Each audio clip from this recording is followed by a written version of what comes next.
আরেকটা অ্যাড আছে যেটা হচ্ছে কি ডাইনামিক অ্যাডস। ডাইনামিক অ্যাডসটাও লাইক যে স্লাইড শো অ্যাড দেখলাম আমরা ক্যারোসেল অ্যাড, সেরকমই ডাইনামিক অ্যাডের ক্ষেত্রে কি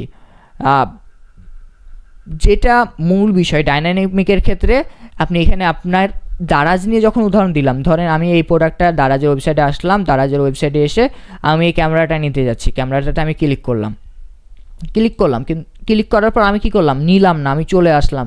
তো দারাজ আমাকে কী করবে, আমার যে ফেসবুক অ্যাকাউন্ট আছে পরবর্তীতে গিয়ে এই অ্যাডটাই দেখাবে। সে যদি তার ওয়েবসাইট থেকে এই ক্যাম্পেইনটা, সে দারাজ যদি কোনো ক্যাম্পেইন চালে তাহলে আমিই দেখতে পাবো কি এই ক্যামেরাটা। কিভাবে? এইটা হচ্ছে ডাইনামিক অ্যাডের ক্ষেত্রে। আমি এখানে কয়েকটা পয়েন্ট দিছি যে ভিউ করছে বাট পারচেস করে নাই, অ্যাড টু কার্ট করছে কিন্তু পারচেস করে নাই, সেগুলোকে টার্গেট করে কি করবে, আমাদেরকে বারবার সেই অ্যাডগুলো দেখাবে যে আপনি এটা ভিউ করলেন। আমি যখন একটা ভিউ করছি অবশ্যই আমার ইন্টারেস্ট ছিল, বা আমি অ্যাড টু কার্ট করছি তখন আমার কাছে টাকা ছিল না, আমি এটা কিনতে পারি নাই, আমি ভিউ করলাম, তার মানে আমার প্রোডাক্টটা পছন্দ। তখন ফেসবুক নাছোড়বান্দা হয়ে ধরে নেবে। ফেসবুক ধরে নিতে পারেন যে একটা নাছোড়বান্দা, আপনাকে এটা কিনাই ছাড়বে বা আপনাকে এটা কিনতে মজবুত করবে, মানে একদম বারবার দেখাবে, আপনার সাইকোলজি নিয়ে খেলবে, তারপরে কি করবে, ফেসবুক আপনাকে এটা পারচেস করতে বাধ্য করবে। তো এই হচ্ছে ডাইনামিক অ্যাডের ক্ষেত্রে অ্যাড। 10 নম্বরটা কি? 10 নম্বরটা হচ্ছে মেসেজিং ক্যাম্পেইন হতে পারে। মেসেজিং ক্যাম্পেইনটা কি? এই ধরনের মেসেজিং ক্যাম্পেইন বলছি, এটা না, মেসেঞ্জার অ্যাড হবে। মেসেঞ্জার অ্যাডটা কি?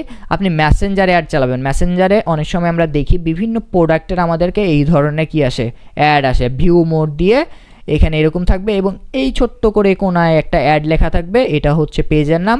আপনি এখানে যে ক্যাপশনটা বা আপনার টাইটেলটা দিতে যাচ্ছেন, আর এই পাশটাতে হবে, এখানে হবে আপনার ইমেজটা, এবং এখানে থাকবে আপনার যে পেজের যে প্রোফাইল পিকচারটা থাকবে সেটা দেখাবে। তো এটাকে বলে কি, মেসেঞ্জার অ্যাড। মেসেঞ্জার কীভাবে চালাতে পারি সেটা আমরা অ্যাড ক্যাম্পেইন করার সময় দেখব। জাস্ট মেসেঞ্জারটা সিলেক্ট করে দিলে আমাদের এটা মেসেঞ্জার অ্যাড ক্যাম্পেইন হয়ে যাবে, মেসেঞ্জারও ক্যাম্পেইনটা আমাদের যাবে।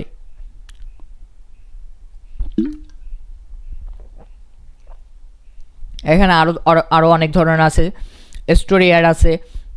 তাহলে 11 নম্বরে আমরা এটা নিয়ে স্টোরিটা একটু শেয়ার করি আপনাদের সাথে। এখানে একটা ইমেজ দেখতে পাচ্ছেন, এটাকে বলে স্টোরি অ্যাড। আপনার এখানে কি যে স্টোরিগুলো আমরা দেখি, স্টোরিতে কি দেখা যাবে, এরকম ধরনের অ্যাড দেখা যাবে। লার্ন মোরে ক্লিক করলে আমাকে পেজটা রিডাইরেক্ট করে পেজে নিয়ে যাবে, অথবা ইনস্ট্যান্ট এখানে একটা কি আপনার পেজ ওপেন হবে। তো এটাকে বলে স্টোরি অ্যাড। তারপরে কি স্টোরি অ্যাড কীভাবে হতে পারে, আপনার এটা ফেসবুক ফিড, আমরা যখন আমার বন্ধু বান্ধবের আমরা অ্যাড দেখি তখন কি হতে পারে, এখানে বন্ধুর প্রোফাইল থাকে, এখানে বন্ধুর নামটা থাকে, এবং বন্ধু যদি সেটা কি করে, কেউ বন্ধু হোক বা এখানে বন্ধু তো করবে না, আমাদের একটা বিজনেস পেজ থেকে যাবে, তাহলে কি লেখা থাকবে, বিজনেস পেজের নাম, লোগোটা থাকবে, এবং এখানে স্পন্সর্ড লেখা থাকবে, এবং এখানে একটা বাটন দেওয়া থাকবে, এখানে যেটা আপনি ক্যাপশন দিতে যাচ্ছেন সেটা থাকবে, টাইটেলটা, এবং আপনার এখানে কি থাকবে, ইমেজটা থাকবে এই পুরা ডিসপ্লেতে। এবং আপনি এখানে আপনার প্রোডাক্টের ছবি দিতে পারেন, আপনি আপনার যে ইমেজ বা ভিডিওটা আছে সেটাও দিতে পারেন, সেটা ইজিলি দিতে পারবেন। এবং এই ধরনের কয়েকটা টাইপস আছে ফেসবুক অ্যাডের, এবং স্টোরি অ্যাড তার মধ্যে আরেকটা। কিভাবে দিতে হয়, স্টোরি অ্যাড সেট আপ করার জন্য আলাদা কিছুই করতে হবে না আপনাকে, জাস্ট একটা অপশন আছে, আপনি কি স্টোরি অ্যাড দিতে চাচ্ছেন কি চাচ্ছেন না, এটা ক্লিক করে দিলে অন করলে স্টোরিতে যাবে, অন না করলে স্টোরিতে যাবে না। মেসেঞ্জারের ক্ষেত্রেও একই, আলাদা করে আপনাকে এটা সেট আপ করা লাগে না, একইভাবে একটা অ্যাড ক্যাম্পেইনের মধ্যে এগুলো চলে আসে।